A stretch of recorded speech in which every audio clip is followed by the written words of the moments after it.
कल इमरान खान को 10 साल सजा हो गई कौमी राज अफशा करने पर, कौमी सलामती से खेलने पर। आज उसकी बीवी को सजा हो गई। ये लोगों को चोर चोर कहते रहे। वो कहते थे ना कि विचों विचों खाई जाओ तो रौला पाई जाओ। ये लोगों को चोर कहते थे। अल्लाह ताला ने उन सबको सुरखरू किया। ये पूरे खानदान समेत आज अल्लाह के फजल से चोर साबित हुआ है। मैं इसकी बीवी की गिरफ्तारी पे खुश नहीं हूं, मैं किसी की तकलीफ पे खुशी नहीं मनाती, लेकिन एक निजाम आसमान से भी चलता है। ये नहीं हो सकता। मेरे पे क्या इल्जाम था? मेरे पे कोई चोरी का इल्जाम नहीं था। मैं भी किसी की बेटी थी, किसी की बहन थी, किसी की माँ थी। मेरे पे चोरी का इल्जाम नहीं था। मुझे सजा सिर्फ इस बात की मिली कि बाप का साथ क्यों दिया, बाप के साथ खड़ी क्यों हुई। लेकिन बुशरा बीबी पे ये इल्जाम नहीं था। बुशरा बीबी के ऊपर तोशा खाना से सेट लेकर, घड़ियां लेकर बेचने का, चोरी करके बेचने का इल्जाम था, जो साबित भी हुआ। आज जो आज टीवी पर बैठकर कह रहे हैं ये नहीं होना चाहिए था। क्यों नहीं होना चाहिए था? अगर कोई वजीर आजम चोरी करता है और अगर कोई वजीर आजम की बीवी चोरी करती है तो क्या इसलिए उसको छोड़ दिया जाए और कानून हरकत में ना आए कि वो वजीर आजम है या वजीर आजम की बीवी है? बताओ नारोवाल वालों, मैं पूछना चाहती हूँ आपसे आज ये बात। और अल्लाह करे कि जो हमें बर्दाश्त करना पड़ा वो कभी इनको ना सहना पड़े। मैं अपने बाप के साथ अपनी माँ को लंदन में छोड़ के आई और अपने बाप के साथ मैंने गिरफ्तारी दी। अडयाला में मैं अपने वालिद के साथ रही। वालिद पास ही होते थे लेकिन मुझे मिलने की इजाजत नहीं थी। वहीं पर मुझे अपने वालिदा के गुजर जाने की खबर भी मिली।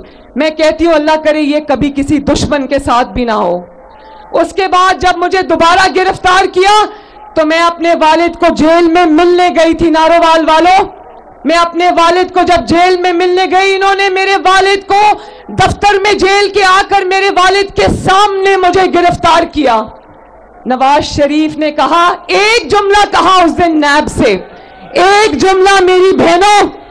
नवाज शरीफ ने जब नैब मुझे उनके सामने गिरफ्तार करने आई तो नवाज शरीफ साहब ने कहा मेरे सामने गिरफ्तार करने की क्या जरूरत थी? बाप के सामने बेटी को गिरफ्तार करने की क्या जरूरत थी? बाहर आ रही थी ना तो कर लेना था गिरफ्तार। तो मैं ये याद रखना नैब वालों, नवाज शरीफ ने कहा कि वक्त कभी एक जैसा नहीं रहता। और आज देख लो, नवाज शरीफ ने अपना मुकदमा साकिब निसार पे नहीं, अपना मुकदमा उमर अता बंदयाल पे नहीं छोड़ा। नवाज शरीफ ने उंगली उठा के कहा था कि मैं अपना मुकदमा अल्लाह ताला के पास लेकर जाऊंगा। नवाज शरीफ ने उंगली उठा के कहा था कि मैं अपना मुकदमा अल्लाह ताला के पास लेकर जाऊंगा। और उसने अल्लाह ताला पे छोड़ा, आप पर छोड़ा। और आज देखो अल्लाह ताला ने नवाज शरीफ को किस तरह अल्लाह के फजल से सुरखरू किया।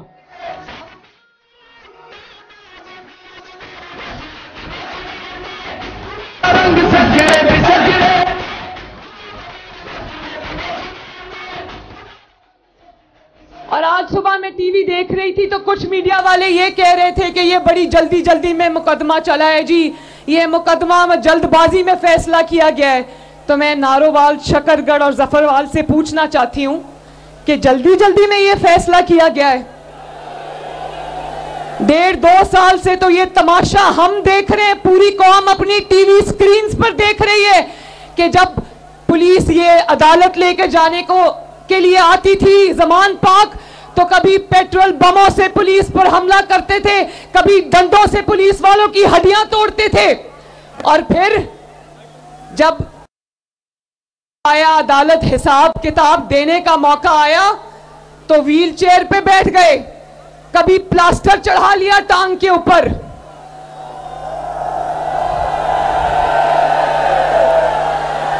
छह महीने में बिल्डिंगों के लेंटर उतर जाते, इनकी टांग से प्लास्टर नहीं उतरता। उसकी वजह यह है कि जब चोरी की होती है ना, जब इंसान का दामन आलूदा होता है, जब इंसान के हाथ चोरी से रंगे हुए होते हैं तो फिर प्लास्टर चढ़ाना पड़ता है टांग पर। और जब आपके लीडर की तरह दामन साफ हो, नवाज शरीफ की तरह हाथ साफ हो तो नवाज शरीफ शेर की तरह 200 पेशियों पे सीना तान की अदालत में पेश होता है। जब इंसान बेगुनाह होता है तो अल्लाह ताला की तरफ से बहादुरी उसके सीने में आ जाती है। मैं भी सजाए मौत की चक्की में रही, 5 महीने कोट लखपत जेल में सजाए मौत की चक्की में रही। एक दिन मैंने रोना पीटना नहीं किया, मैंने कहा कि अल्लाह ताला की तरफ से आजमाइशें गुजर जाएगी नवाज शरीफ की, और वतन की मोहब्बत में मेरी जान भी जाती है तो जाए। और देखो आज मकाफात अमल के शाहकार हमें चारों तरफ नजर आते हैं, चारों तरफ नजर आते हैं। मुस्लिम लीग नून तो एक सियासी जमात थी, एक नजरियाती जमात थी, बर्दाश्त कर गई, मगर ये जमात इसलिए ये बर्दाश्त नहीं कर सकी क्योंकि ये एक फितना था जिसको लाया गया था पाकिस्तान को तबाह करने के लिए। ये इसको शर फैलाने के लिए लाया गया था पाकिस्तान में, जिसने हमेशा अवाम को यही सबक दिया कि मार दो, मर जाओ, जला दो, घेराव कर लो, गर्दन से घसीट लो, आग लगा दो, तोड़ दो। तो ये सब गालम गलोच और इल्जामात पे जिंदा थे। आज देख लो अल्लाह ताला का करना। आज बैठ के किसी ने प्रेस कॉन्फ्रेंस नवाज शरीफ के खिलाफ नहीं की है। एहसन इकबाल साहब की मैंने आपको मिसाल दी, ये आपके एमपीएस और एमएनएस के कैंडिडेट्स खड़े, किसी एक ने नहीं कहा कि हम प्रेस कॉन्फ्रेंस करके नवाज शरीफ को छोड़ते हैं। सब नवाज शरीफ के साथ एक आहनी दीवार की तरह खड़े रहे। और मैं आपको भी शाबाश देना चाहती हूं, जिस तरह आपने मुश्किल वक्त में नवाज शरीफ का साथ निभाया। आज जो वक्त हम देख रहे हैं अल्लाह के फजल से, ये आपकी कुर्बानी और इस्तकामत का भी समर है। आज भी जितना रिलीफ इनको अदालतों से मिल रहा है वो मुस्लिम लीग नून ने कभी आज तक नहीं देखा। तो मैं जफरवाल से, शकरगढ़ से, नारोवाल से ये कहना चाहती हूं, और मैं एहसन इकबाल साहब से भी कहना चाहती हूं। एहसन इकबाल साहब, जिस तरह नारोवाल में आपने तरक्की दिन रात की, नारोवाल को सजाया, नारोवाल को बनाया, अब ये आपकी जिम्मेदारी और मेरी जिम्मेदारी है कि हम शकरगढ़ को और जफरवाल को भी इसी तरह सजाएंगे और बनाएंगे और तरक्की देंगे इंशाल्लाह।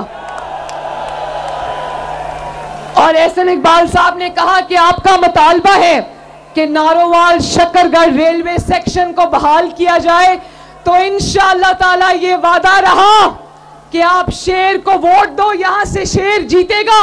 इंशाअल्लाह ताला नवाज शरीफ साहब से कहकर ये नारोवाल शकरगढ़ रेलवे सेक्शन को हम बहाल कराएंगे।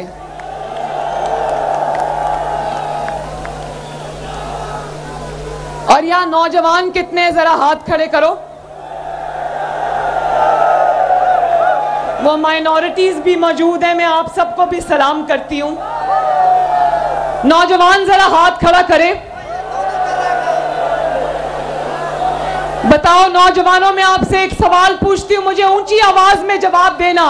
आपको अपने हाथ में पेट्रोल बॉम्ब्स चाहिए या लैपटॉप्स चाहिए?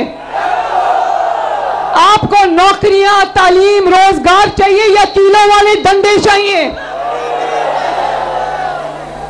मुस्लिम लीग नून अल्लाह ताला के फजल से वो वाहिद जमात है जिसमें नौजवान भी उतनी बड़ी तादाद में हैं, बहनें बेटियां भी इतनी बड़ी तादाद में हैं, बुजुर्ग भी इतनी बड़ी तादाद में। मुस्लिम लीग नून तमाम लोगों की जमात है अल्लाह ताला के फजलो करम से। तो मैं नौजवानों से ये वादा करके जा रही हूं कि शेर पर इतनी मोहरें लगाना कि किसी घर में कोई नौजवान बेरोजगार ना रहे। मोरा शेर तिलावांगे, शेरा नू जतावांगे, मोरा शेर तिलावांगे, शेरा नू जतावांगे, लीग नाल लाके यादी तोड़ निभावांगे, मुस्लिम लीग नाल लाके। और शेर पे इतनी मोहरें लगाना, इतनी मोहरें लगाना कि 8 फरवरी को पूरे पाकिस्तान से एक ही आवाज आए। क्या आवाज आए? क्या आवाज आएगी? 8 फरवरी को इंशाअल्लाह ताला पूरे मुल्क में शेर की धार सुनाई देगी। 8 फरवरी पाकिस्तान की फतह का दिन होगा इंशाअल्लाह। 8 फरवरी आपकी फतह का दिन होगा इंशाअल्लाह। 8 फरवरी नवाज शरीफ की फतह का दिन होगा इंशाअल्लाह। और 8 फरवरी के बाद एक एक करके आपकी सारी तकलीफें, आपके सारे मसाइल, आपके सारे दुख दर्द एक एक करके अल्लाह ताला आपसे दूर ले जाएगा इंशाअल्लाह ताला।